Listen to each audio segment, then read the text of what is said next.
بسم الله الرحمن الرحيم الحمد لله رب العالمين وصلى الله وبارك على أشرف الأنبياء والمرسلين نبينا محمد وعلى آله وصحبه وسلم تسليما كثيرا أما بعد Alhamdulillah, in the previous lesson we discussed the chapter referring to the ghusl of the janaba and some of the ahkam pertaining to that and the rulings that are related to that. And this was following on from the chapters that we were discussing regarding the wudu. So we discussed the wudu, referring to the sifat of the wudu, and the explanation of how the wudu is performed. And following on from that, we discussed the masah ala khuffayn, and wiping over the socks. Why? Because this is from the actions which can be done as part of the wudu if the conditions are fulfilled. And so, because there are many masail, or there are quite a few masail that are included within that discussion of wiping over the socks, essentially, this is why I had this whole separate chapter. And thereafter, we discuss the nawaqid al-wudu. And this essentially is based upon the qaida, the principle. I mean, tamami ma'rifati shay, ma'rifatu diddihi. That in order to have a complete understanding of something, you must understand what opposes it.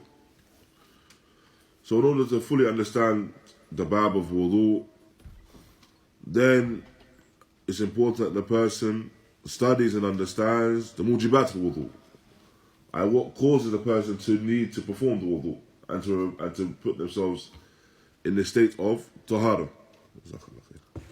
in the state of tahara, yani purity. And thereafter, we went on to the chapter which we discussed yesterday, or last week rather, which was the chapter pertaining to the ghusl, and the ghusl min al-janaba, or the ghusl essentially now. We mentioned that ghusl is of two types. You don't remember what they were? Obligatory and preferable. The obligatory and the preferable now. The obligatory and that which was preferred and recommended. And so what is the obligatory? The obligatory ghusl. What's an example of when there's an obligation to perform ghusl?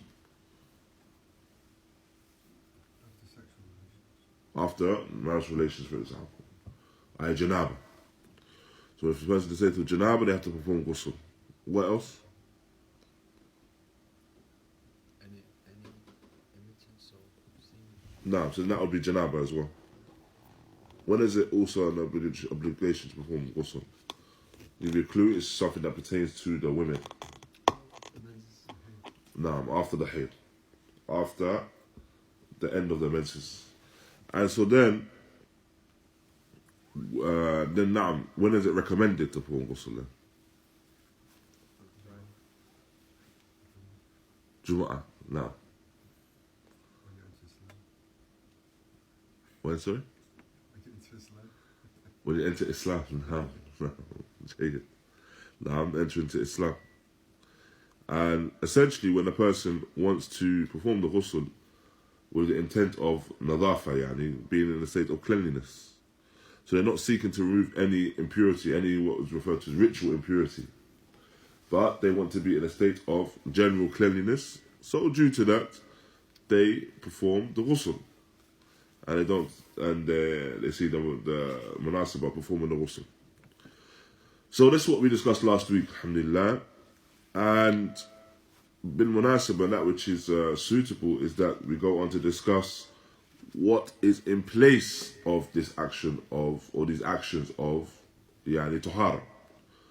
So whether it be the tahara, the minor impurity, and how do you purify yourself from the minor impurity? Wudu, of course. Or if it be the major impurity, which you purify yourself from the major impurity from, by way of what, sorry? By way of ghusl. So, this next chapter we're going to look through today, inshallah ta'ala, is the Bab al-Tayammum. The chapter was pertaining to Tayammum. And it's a shorter chapter, and we'll go through this in a shorter amount of time than usual, I believe. And Tayammum essentially is the action which is done in place of the wudu, or in place of the wudu or the ghusl, yani in place of the purification which is done using water.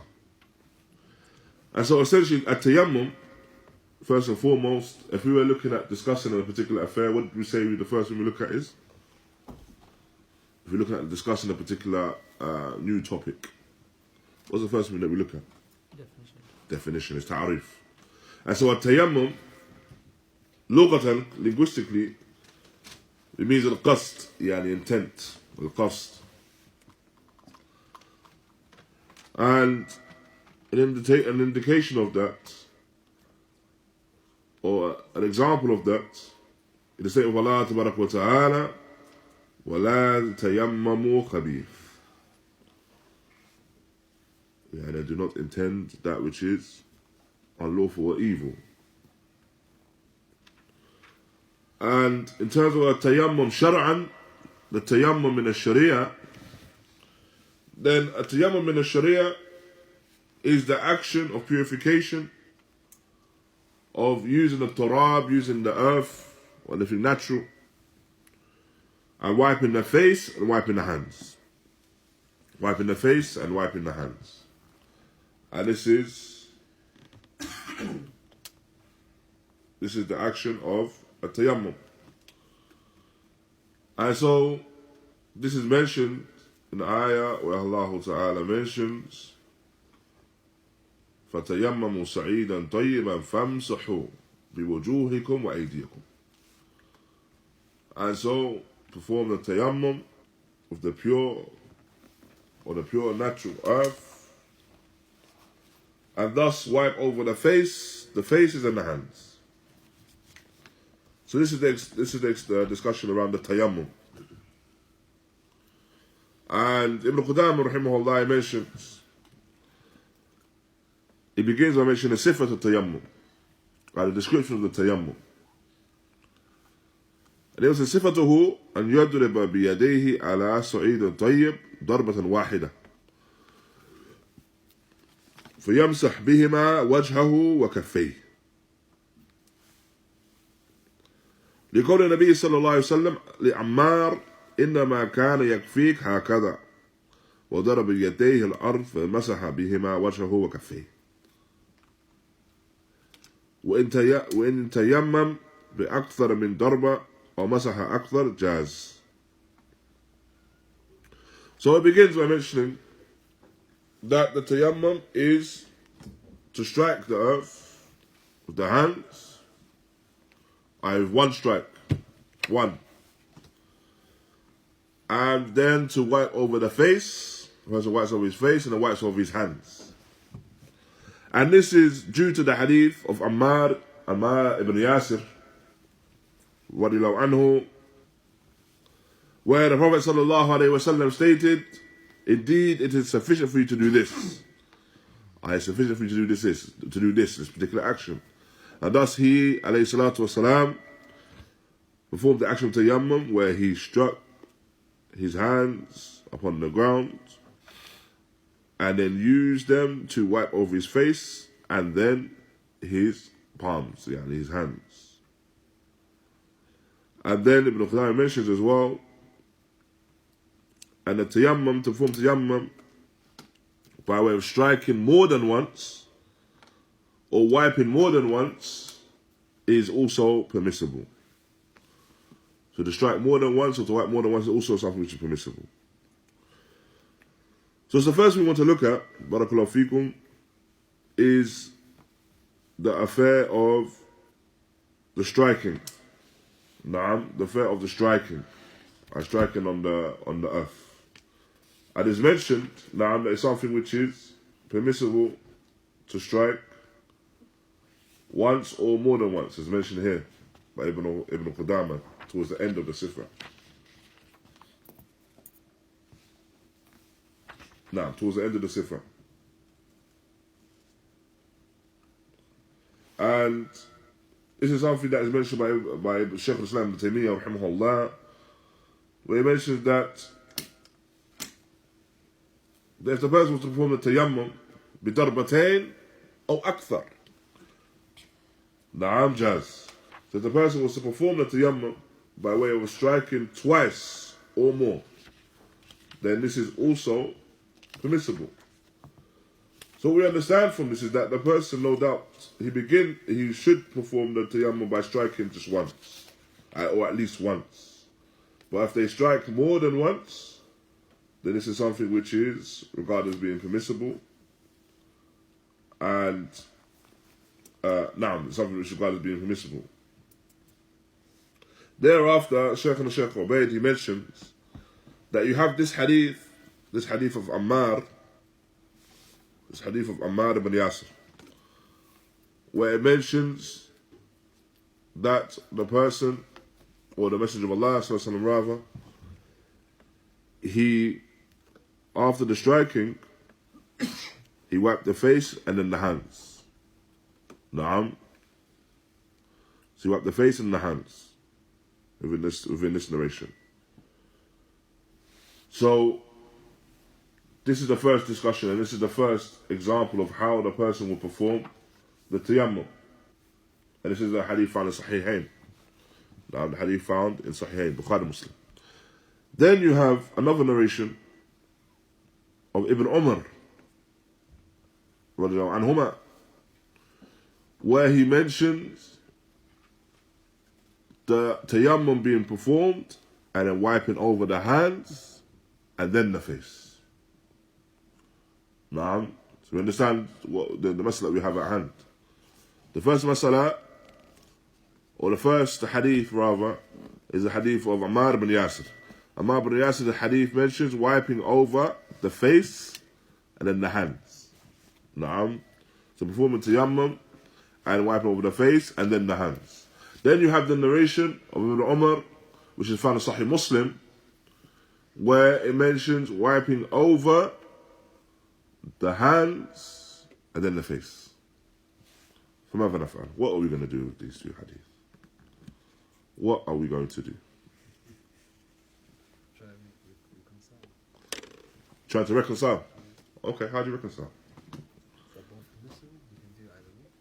They're both permissible. Yeah, you can do either way. So you can do either way. Yeah. Okay, anyone agree?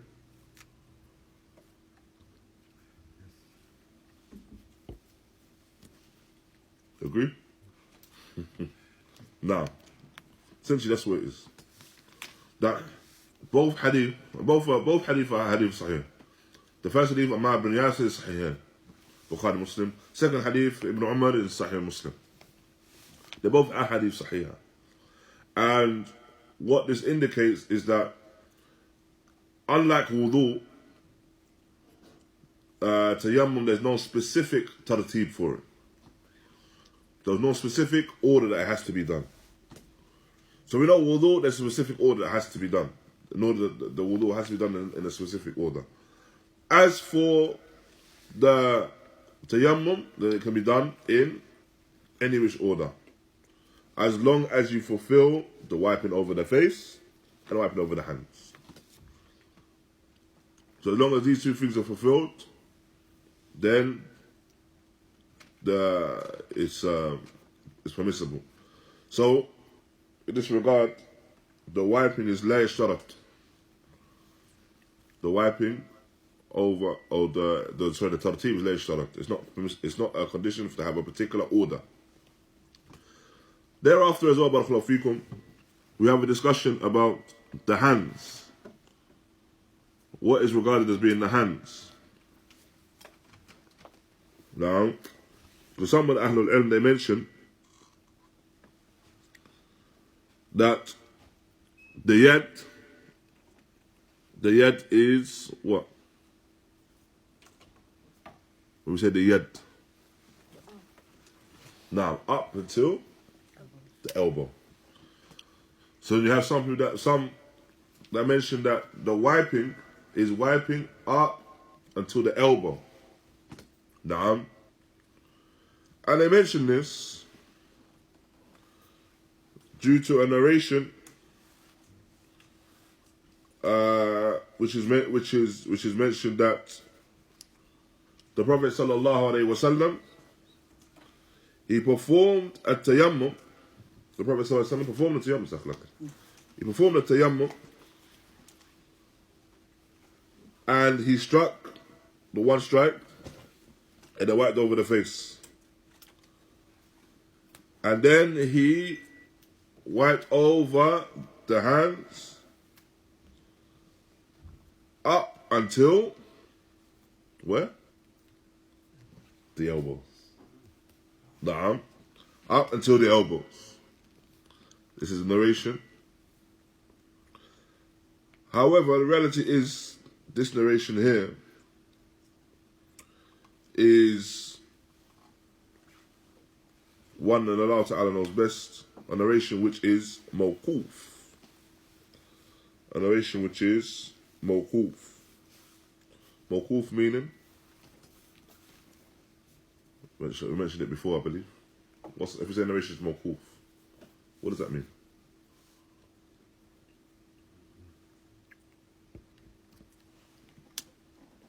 If we say a narration is mawqūf,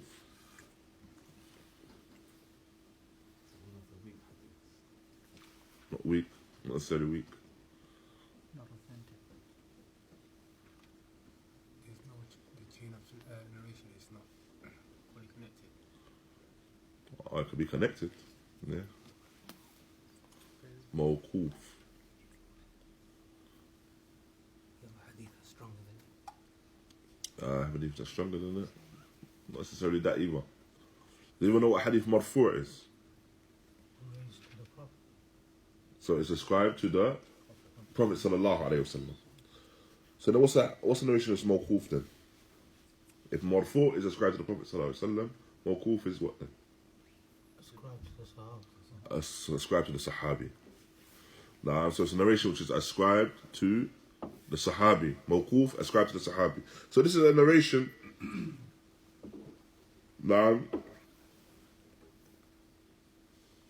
of Ibn Simma al-Ansari, who is a Sahabi. The narration of Ibn Simma al-Sahabi. And you have another narration with the same mentioning as well of wiping up until the elbows. And it's a narration of Jābirī ibn Abdullah. And you have another narration as well of wiping up to, well, the elbow again, of Ali ibn Abi Talib. So, however, why is this, how can we say, or why do we not accept this as the correct manner in which to perform the tayammum? Because the Prophet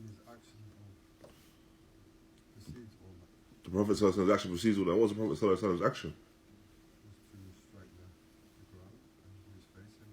Wiped only the hands.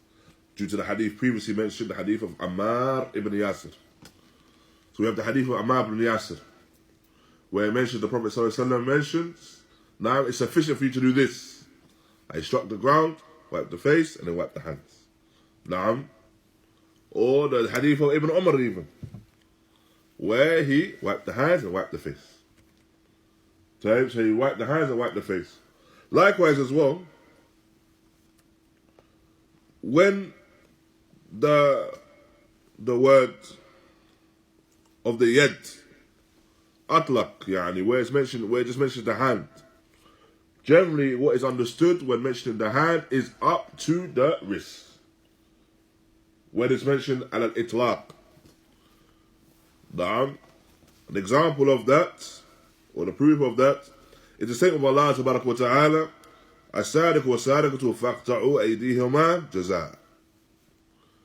السارق والسارقة فاقطعوا أيديهما جزاء. And so, the proof for that is the saying of Allah Tabaraka wa Ta'ala, Surah Al-Ma'idah, that the male or female thief, then thus you cut their hands as a recompense for what they have done. Yeah, there's recompense for the action. And the word aidi mentioned within the ayah is mentioned just as the word aidi, yani the hands. We understand when it comes to the cutting of the hand of the sadiq, the cutting of the hand of the one that is the thief, is done where? Up to the wrist.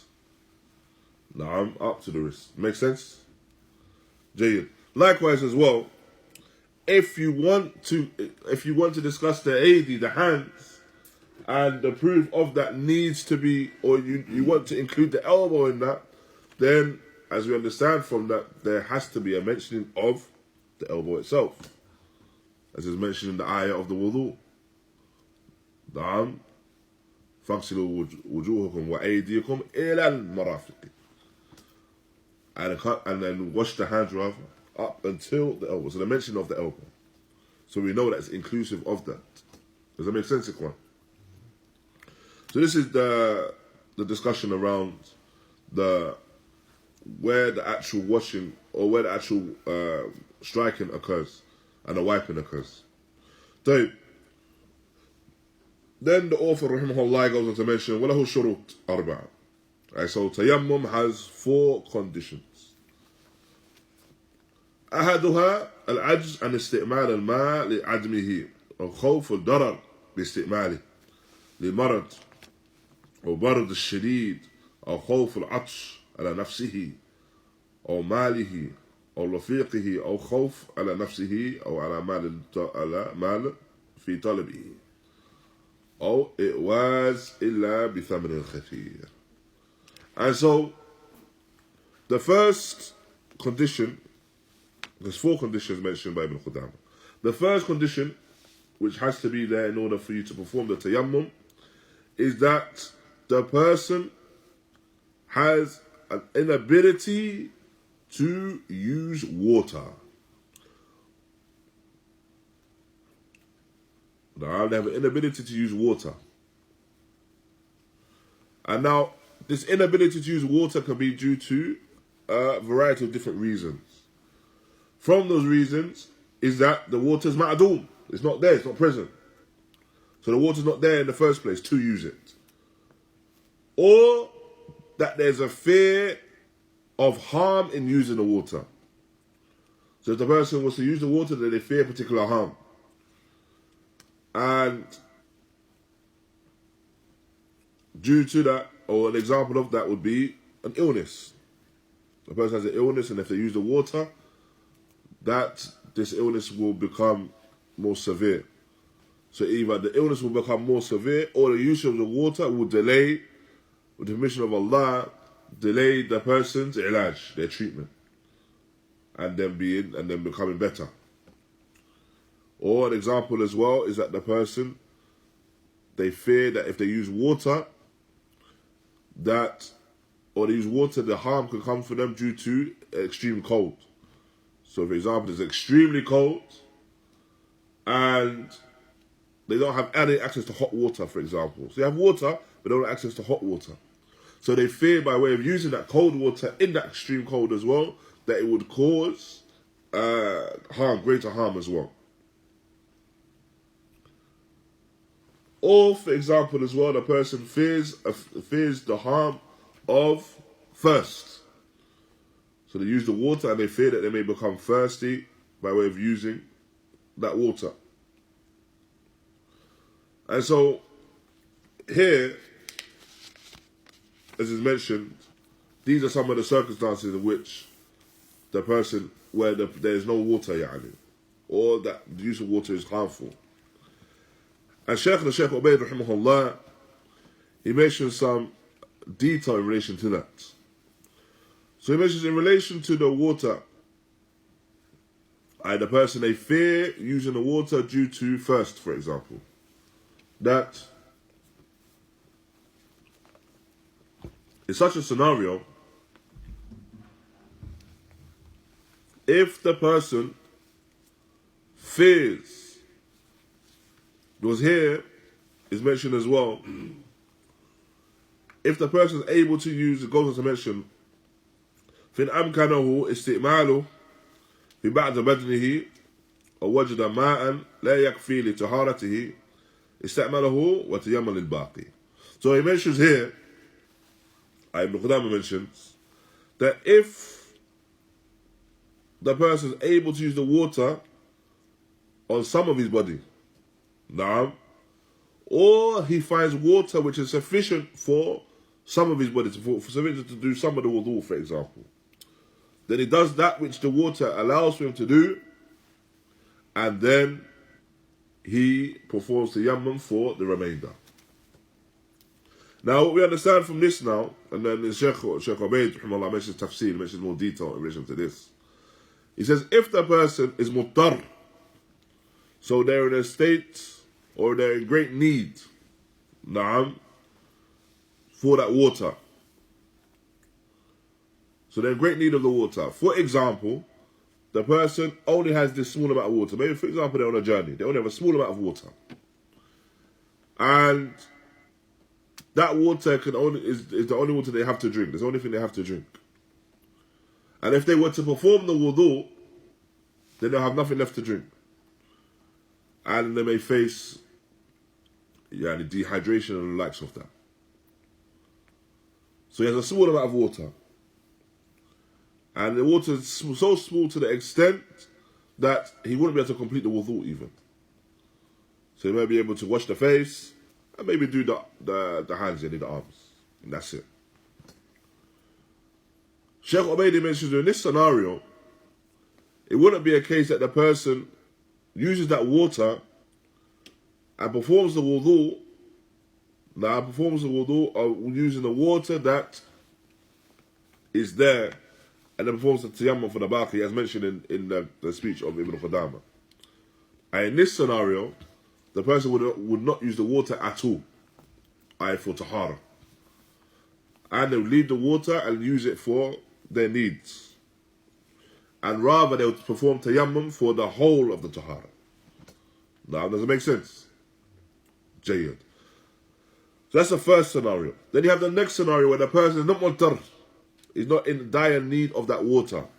Now, however, the water does not suffice. And the water he has does not suffice for him to purify himself. Then in this scenario, what we can say is that, as is mentioned in the text, that the person would perform a tayammum, will perform the wudu, or purify himself with the water that they have, and whatever they're not able to complete, then they perform tayammum in place of that. Now, does that make sense? So, essentially, what Shaykh Ūbayd is mentioning, raḥimahullah, is the farq between the two. So he's differentiating between the two. So that it's not just, if the person has the water, then he has a small amount of water, he must perform the wudu with whatever water he has. No, rather, it's more detail to it, and it's dependent upon the circumstance. It's dependent upon the person's personal circumstance. Now, so that's the first affair, the first condition. Then you have a shart al-thani, the second condition, which is al-waqt. فلا يتيمم للفريضة قبل وقتها ولا للنافلة في وقت النهي عنها. So, the second is a discussion about the waqt, the time.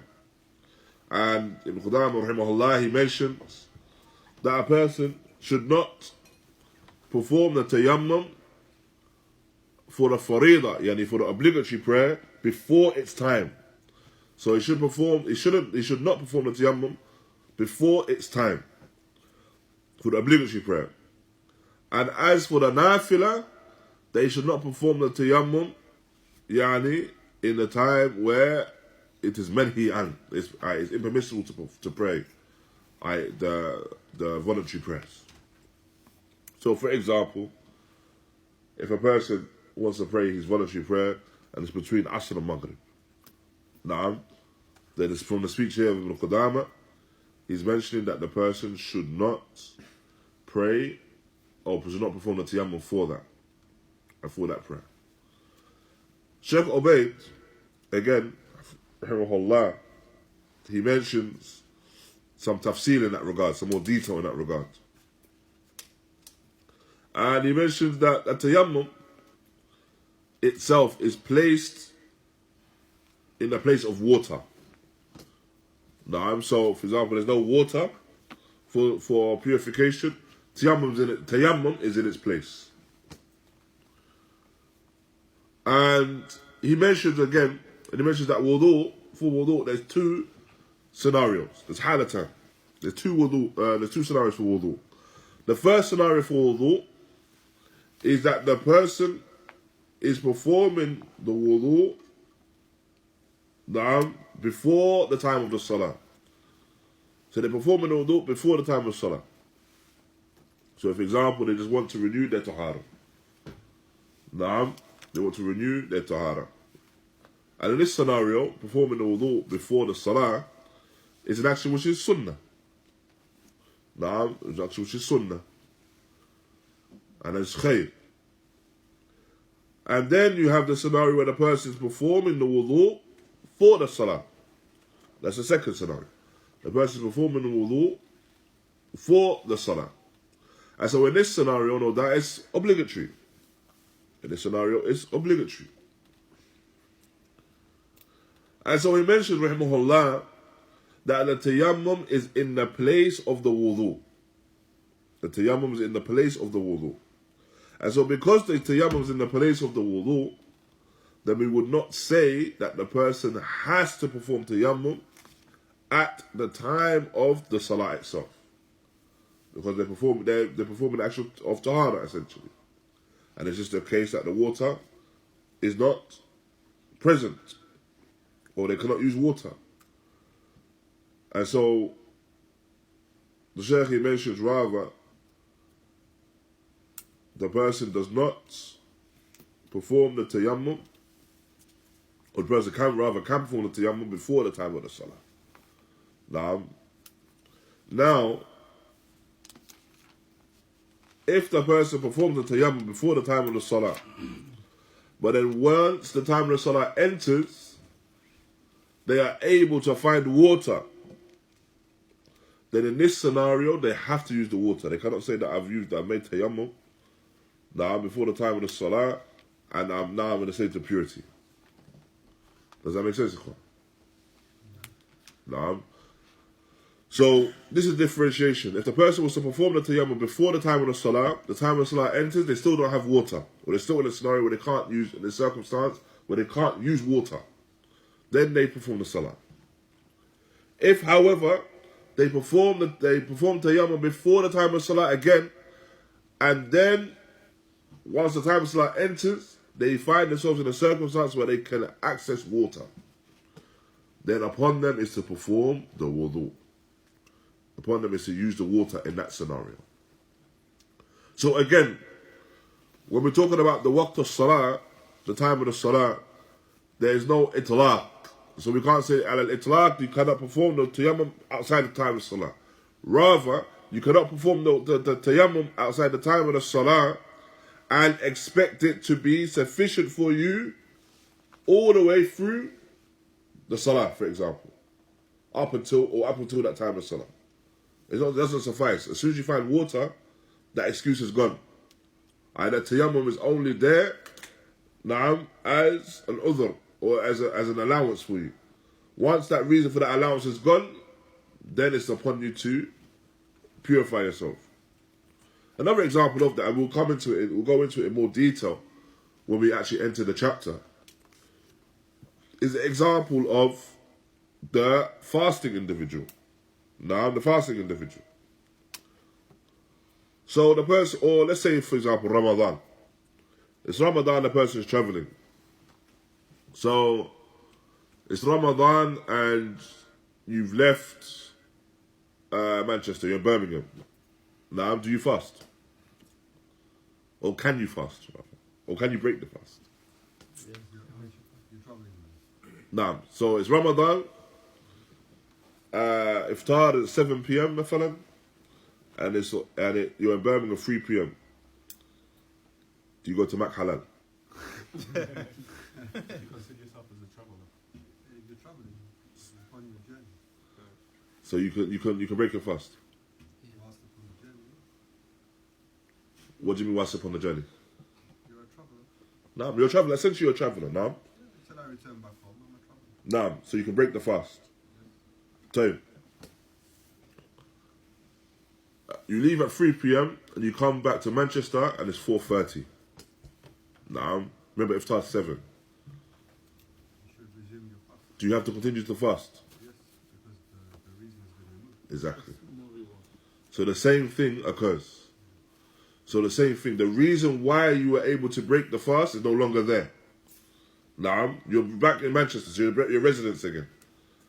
Now, so the udhr that you had, the allowance that you had, or the excuse that you had is no longer there. So you've come back, even though it's before the time of breaking the fast. Now, you still have to continue to fast up until that fast ends. Does that make sense? Gee.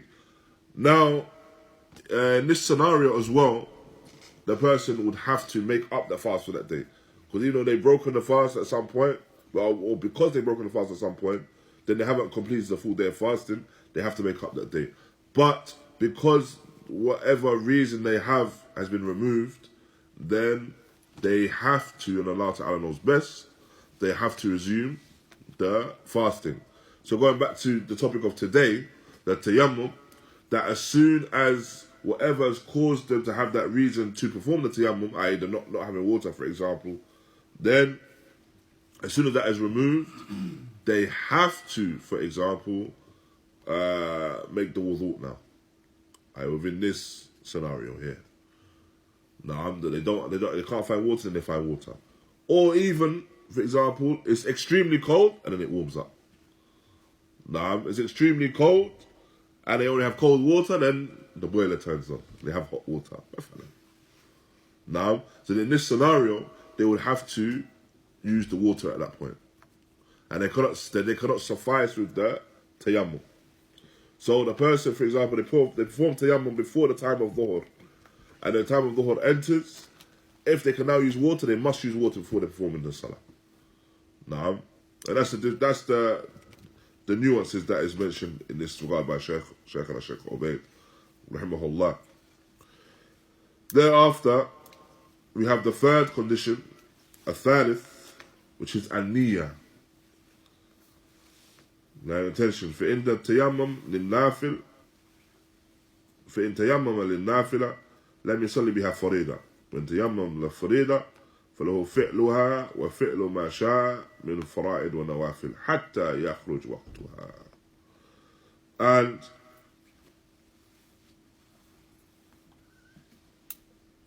the third condition is the niyyah, the intention. Now,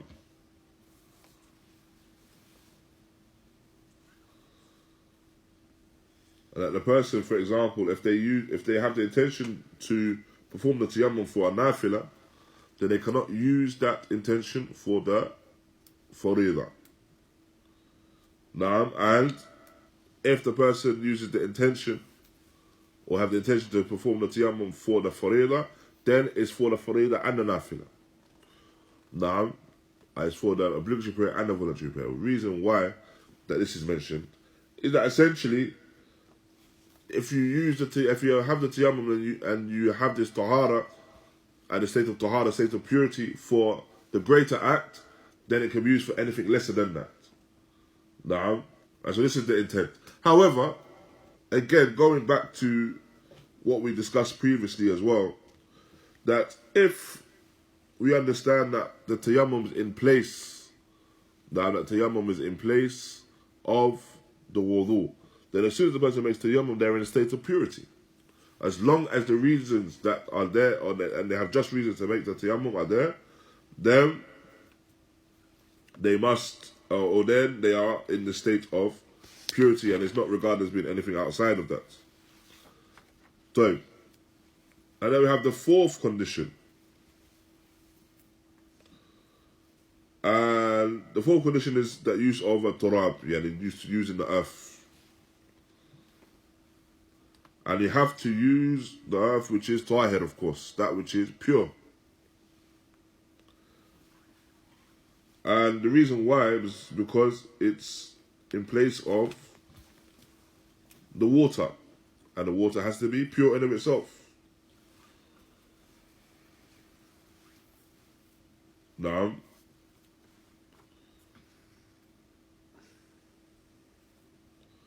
and so Ibn Qudāmah goes on to mention as well, ويبطل التيمم ما يبطل طهارة الماء وخروج الوقت وقدرة على استعمال الماء وإن كان في الصلاة.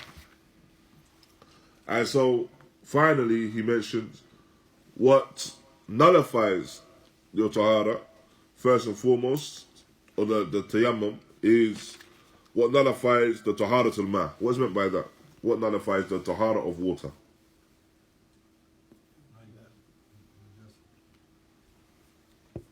Najasa? Sorry? Now, afwan, what I mean is, now, so if your person has made tayammum, what nullifies them being in that state of tahara after making tayammum? The nawaqil al-wudu. So the things that nullify the wudu will nullify tayammum. It's the same thing. Now, only things that nullify wudu?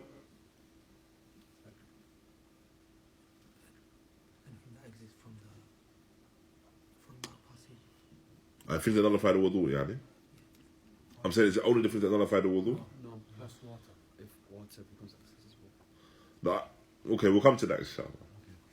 But we're saying the things that nullify the tayammum from, and you're saying I'm saying is the only thing that nullify the wudu. Is it the passing of time as well? We'll come to that as well. Janaba as well. Now, it's important to understand the greater affairs as well as the smaller, so that we don't just focus on, okay, it's just nullifies of wudu, if that makes sense.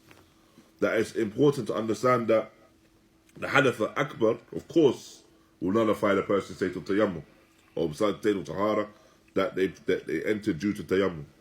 So the things that nullified, or the things that are from the hadath al-akbar or the hadath al-asghar, either major impurities or the minor impurities, will mean that they are, that it's batala or batala al-tahara, or batala al-tahara. Now, and thereafter as well is mentioned the khuruj al-waqt, i.e. the passing of the time, so you come out of the time of the salah, for example. Do you agree with that? Have we left the time of the salah? It depends. It depends if water is available. It depends if water is available. So if it is, Then it nullifies it. If it isn't, so let's say it's tahara, and that's the closest to the hafidhahullāh side of the list. Does that make sense? So, what is mentioned here is that the person performs tayammum, and they perform tayammum for the dhuhr. As soon as the time of dhuhr ends, then they're no longer in the state of tahara. Now, reality is that they perform tayammum, and they perform tayammum as an action of tahara. So, as long as they're in that state of tahara and they haven't done anything that nullifies the tahara, then they still remain in that state. Now, and then the final thing mentioned is the qudra ala isti'mal al-ma. And for the thing that nullify it as well is having the ability to use water. The person has the ability to use water in the qudra ala isti'mal al-ma. So can anyone think of an example of that, a scenario like that?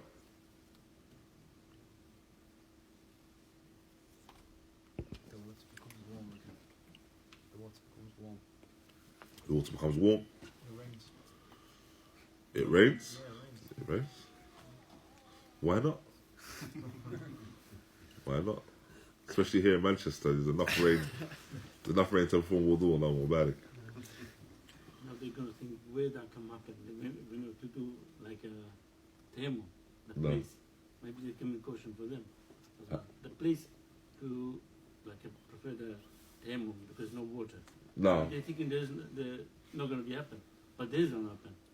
Yeah. In the past few years, when in Hajj, there wasn't water. No. Everybody do tayammum No. No. for the Asr and Dhuhr. Yeah, no, it can definitely happen when you don't have water. Definitely can occur. No, even in this day and age we're living in now, of course. Now, so for example, there's no water, then there is water. Now, and Qudāmah mentions here, now, وإن كان في الصلاة. نعم.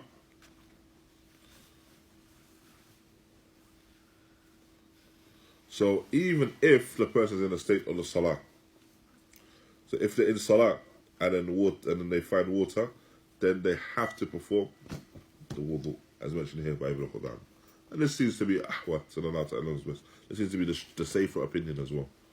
That, for example, you perform tayammum, you begin the salah, and someone walks past with some water. Now, khalas. You have to perform the wudu. The water is there available. But that's only if you see it, obviously. Now, if you're aware of it, of course. Only if you're aware of it. It's raining. Or it starts raining. Again, Manchester. Now, but now this is this is again what is ahwat. This is the safer opinion.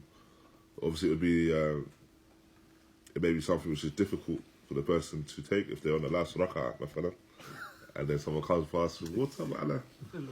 Allah, alhamdulillah, if they accept it. What if that last rakat, but if you was to perform tayammum, the time would leave?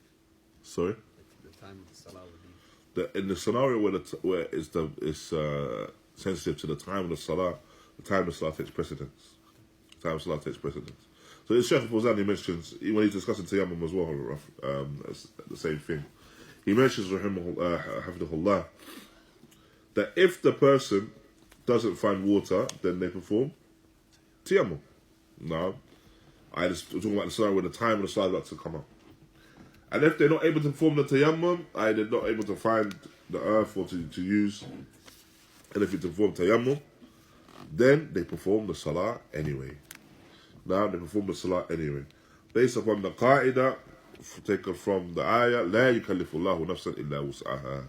The Allah does not burden someone more than it can bear. And taken from the statement of Allah Tabarak wa Ta'ala, فَاتَّقُوا اللَّهَ مَا اسْتَطَعْتُمْ, and fear Allah as much as you're able to. So, in this scenario, we understand that the time of the salah takes precedence. Can you use like stones if you're in a hospital? Now, so anything that is regarded as being from the earth, now from the earth. Now, the asl from the earth. From the earth. Because you get like these whistle stones, don't you? The Tayammum stones. Yeah. Tayammum stones, yes, right. No, yeah. Sahih. How do you strike the ground? You don't have to hit too hard. But as you place your hands upon the ground, just enough for there to be some of the remnants of the talaq on your hands. And as you have this speech as well from Khattabi, where he mentions that there's no harm in striking the ground and then blowing the hands to take off the remainder. Now, so in terms of strike, it's enough so that there's the remnants on the hands. Any narrations where they do the back of the hands? Just the palms. From what I understand, is when you say the hands, it's including the whole of the hand. Whole of the hands, Yeah, because it mentions the whole hand, and what is up to the wrist. How much effort should we give in finding it? How much effort should be given to find the water? No doubt the person should exist whatever means they can to find the water. So they can't just say, I just don't think there's water around, for example, or they can't have. There's no ifrat, no tafrit. No, it's not excessive in that regard, nor are they lax in that regard. So if they've exhausted all the avenues, and for example, again, it becomes time sensitive and the time of salah may be exited, then they will then they can form the tayammum. But if they haven't gone out on any real effort to find the water, or they know that by the time they come to water, that it will still be the time of the salah, then they wait till they get to the water, inshallah. No. So that, for example, in this country where we have long salah times in the summer, now, if you know that by the time when you reach your destination or wherever you're going to be, then there's going to be water, you wait till you get there. You don't just say, because I want to pray now, that I'm going to perform tayammum. If the ghalab al-dhann, if that your strong assumption that you're going to reach somewhere where there's going to be water, then you do that, inshallah. Allah. Now. If you need to make wudu, Is it wudu? you Yeah. don't have water, you need to make tayammum. Mm-hmm. What if you need to make ghusl, but you don't have water? If you need to make ghusl, they don't have water. Is that your question? What do you need to do? What do you do? Anybody else? Is make tayammum. You make tayammum as well. This is the major argument. So tayammum is for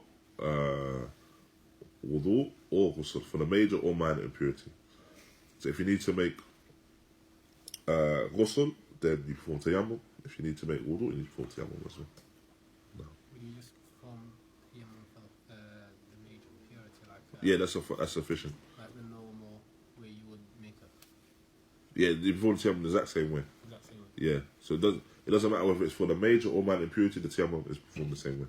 What if it's for janaba and then you see water go past you? Like the guy would just. What would you do in that situation? Because that's a little bit more problematic. Sounds very problematic, that scenario. We have to remember, when it's referring to the ajiz, because remember the condition is that it's the ajiz and the isti'mal al-ma'. So the person has difficulty in using the water. No. So it's not just the case that there's no water, remember. It's the case where there's difficulty in using water. There might be water there anyway, but it's difficulty in using it. So then in that scenario, then you still would perform the tayammum. And the person doesn't say, I perform wudu and suffice for wudu. They still perform the tayammum. Wallah a'lam. Is the question clear? Is the question, Abu Khalid's question clear? No. So he says that the person's in a state of janaba and then someone comes past with water. So essentially, you're outside, for example, and there's nowhere for you to pour ghusl, essentially. So even though there's water now, there's still that difficulty in performing the ghusl. Difficult. Yeah, it's somewhere between difficult and impossible. So that in this scenario, the person will still perform the tayammum. Allah knows best. So say you need to have a ghusl or wudu, but by the time you finish doing the ghusl or wudu, the prayer time's going to So that's it. he needs to do ghusl or wudu. You have water, everything else. You have so water. You woke up late. Okay. And you woke up late. Then you say by the time you finish, By the time you finished, the prayer will finish. and the prayer time will come out. In this scenario, Allah knows best. The person still makes the ghusl, still makes the wudu. It's just, of course, it's upon him to hasten with that. Because essentially, there's not going to be, if the person hastens towards the ghusl and the wudu, or the wudu, whichever the situation is, there's not going to be a large time difference between the two, if that makes sense. Between doing tayammum and doing the ghusl or the wudu. So he hastens with the ghusl and the wudu. Allah knows best. Would that have the same ruling? Let's say if you have the fear of, let's say, you're under, take care of a child, let's say, and then getting water will be very far away from you, for example, but you know there is water. You can't leave the child behind, for example. Or you fear that something will happen. So you have to still, It would only have to be in extreme circumstances where the person would be able to not go to get the water, if that makes sense.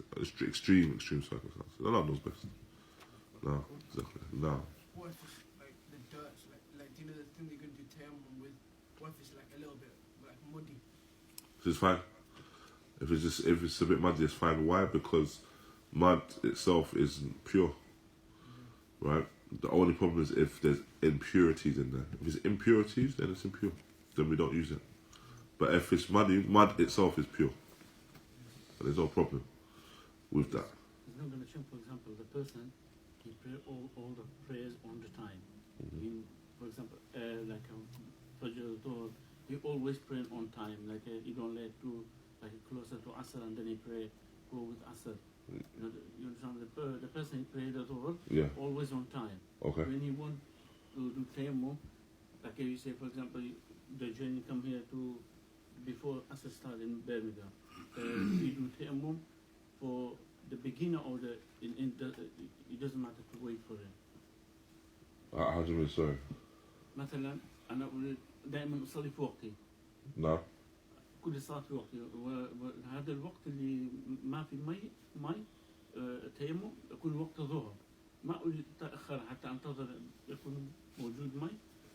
ووقت صلاة لكن إذا تأخرت هل يكون الوقت يعني هل يكون الصلاة خارج الوقت أو في النفس داخل الوقت؟ داخل الوقت ولكن متأخرة نعم. أنا ألتزم دائما بوقت صلاة الوقت. لو كان ملتزم على الوقت حتى لو كان ملتزم بالوقت أهم شيء يعني الطهارة في هذا الموضوع. فإذا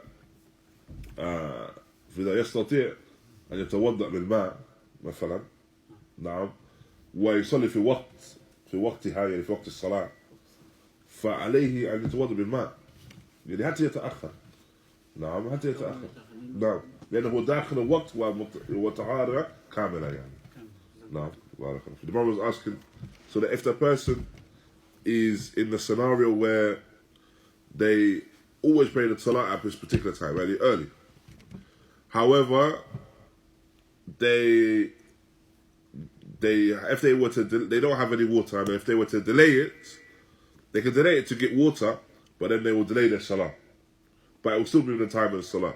What does this person do? Now,